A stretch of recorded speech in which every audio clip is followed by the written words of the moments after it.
Hi everyone, it's Cassie again, and we're on day 8 now of Ethony's 31 Days of Tarot video challenge. So this is going to be kind of an experimental video for me because I'm going to try to edit in some pictures into the video, but I don't really have a video editor except for what's on my phone or on YouTube, so forgive me if it doesn't work. Today's prompt is, what were the first 3 tarot spreads that you ever used? I think this is going to be a very common answer because I think when you're learning tarot, especially if you're reading from books, you're going to get a lot of the same kind of stuff. So I would have to say the very first one that I ever used that I can remember is a past, present, future spread. Now, some people believe that the tarot doesn't like predict the future, but the future position is going to be more of a possible outcome.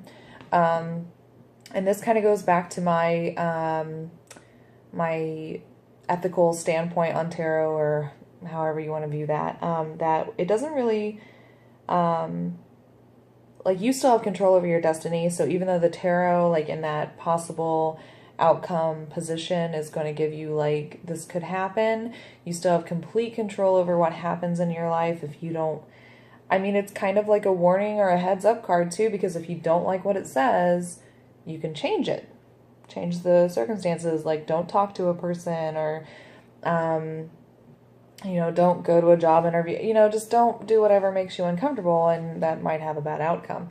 So, so we had the past, present, and future, and then, kind of skipping from something very simple to something very difficult is the Celtic Cross spread.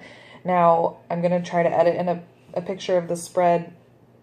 Excuse me, it may not work, but just know that it's, let's see, 1, 2, that's 6, so there are 10 cards, and it usually has the option of doing like a significator card, which is a card that represents you. The whole idea is that you're getting like an idea of your situation and then what crosses that situation, so what is kind of the big obstacle at the moment, and then you're getting the cross is everything that's kind of like, what's the root of the problem, what do you need to know, what's in the past, what's in the future, and then on the side you have a whole nother column of 4 other cards. It's like, more advice, warnings, what's going on with the people around you, like a possible outcome card. So it's very complicated. But you know what? It's kind of a good beginner's spread because you are kind of like forced to read such a large spread kind of together, and that forces you to pick up on patterns and,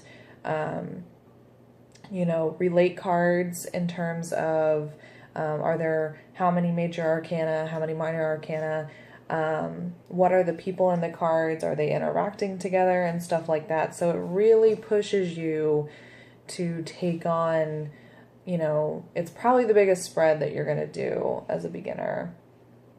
The third spread, I don't really remember. So what I'm going to do is I'm going to talk about the fact that I love spread crafting, and that one of the first tarot books I ever bought was about tarot spreads, and it's by Barbara Moore, and she not only talks about how she makes spreads and kind of her intuitive approach to it, but she helps you create your own. And I think that's such an important skill to have as a tarot reader, because a lot of times you're going to be doing custom on-the-spot readings for people, and you're not going to be able to like break out a book and say, oh, this is a good, I mean, you can, but it may not be the easiest, fast, you don't want to waste the client's time. So, you can like make something there on the spot, or just kind of have these like positions in your mind. So it's really helpful. So I've actually created a lot of spreads, and this year I plan to make many, many more. So in the description of this video, I'm going to post a link to my Tumblr blog, where I kind of have a running list of my spreads. So if you want to check those out, feel free to use them. Obviously, I can't keep track of that, but they're up for grabs. And if you want me to do a reading for you using any of those spreads, just contact me. Or you could go to my store, tarotbycassandra.storeenvy.com. And that is all I have to say, I mean, I think the important message here is that I think as a tarot reader, it's very important to kind of know how to craft your own spreads, even if they're not super complicated. It'll just help you kind of, as you go client by client, to have that that kind of tool, on your tool belt ready to do. It'll just make things much simpler. So thanks again for tuning in, and I'll see you on the next day. Bye, everyone.